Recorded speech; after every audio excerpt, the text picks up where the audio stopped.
March மாதம் நிறைய படங்கள் ரிலீஸ் ஆச்சு. அதில் முக்கியமாக மதுரை வீரந்தானே அப்படின்னு ஒரு படம் ரிலீஸ் ஆச்சு.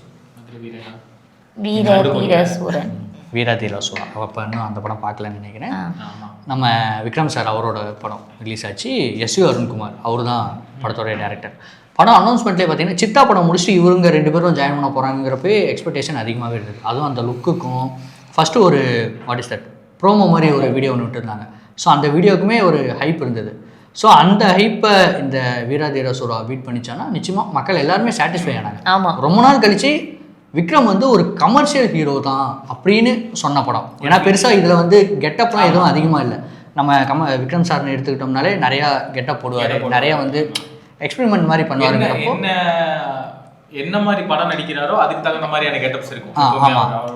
சரி, இந்த மூவி பொறுத்த வரைக்கும் ஒரு நம்ம விக்ரமா பார்த்த மாதிரி ஃபீல் ஆச்சு. ஆமாம், லிட்டரலாக இதுதான்டா பக்காவான விக்ரம். ஒரு சாமி அந்த டைமில் ஒரு அருள் இந்த மாதிரி படங்கள் பண்ண விக்ரம் சார் தான் இது அப்படிங்கிற மாதிரி திரும்ப விக்ரம் சார் இருக்கும். அதுவும் அதை நான் முன்னே சொன்னேன் இல்லையா, அந்த பாட்டு அதெல்லாம் திரும்ப ரீக்ரியேட் பண்ணுறப்போ தேட்டரே எரப்ட் போடு வேற லெவல் அப்படின்ட்டு.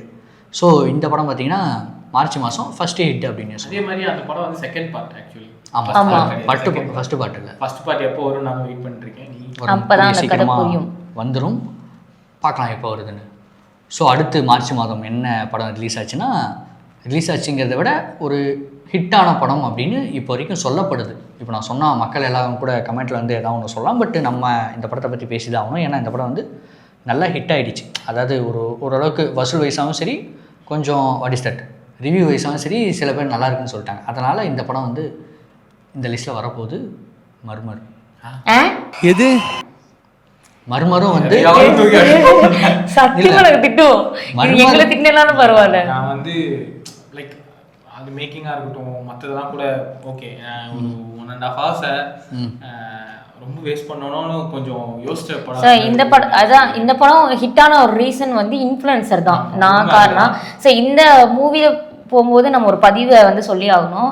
தப்பான ஒரு விஷயத்துக்கு தயவு செஞ்சு இன்ஃப்ளூயன்சர் வந்து யூஸ் பண்ணாதீங்க. ஒரு காசு கொடுக்குறாங்கனால மக்கள் ஒரு இன்ஃப்ளூயன்ஸுங்கும் போது ஒரு கருத்தை வந்து உங்களை நம்பிதான் வந்து மக்கள் பாக்குறாங்கன்னா வந்து தப்புமா அதுக்காக யூஸ் பண்ணணும். அப்படியே டைவர்ட் ஆன விஷயமா இந்த படம் நான் சொல்லுவேன். ஆமா, ஓகே, நீ ப்ரொமோஷனுக்காக யூஸ் பண்ணதெல்லாம் ஓகே ஃபைன், எல்லாமே ஓகே. நிறைய எல்லா படங்கள்லையுமே ப்ரொமோஷனுக்காக சில விஷயங்கள்லாம் யூஸ் பண்ணுவாங்க. ஆனா இது ரொம்பவே யூஸ் பண்ண மாதிரி இந்த படத்துக்கு நீங்க எப்படி ப்ரொமோஷன் பண்ண ஆரம்பிச்சிட்டீங்கன்னா தேவைக்கு தகுந்த அளவை விட அதுக்கு அதிகமாகவே ப்ரொமோஷன்ஸ் இருந்த மாதிரி எனக்கு ஒரு ஃபீல் இருந்துச்சு.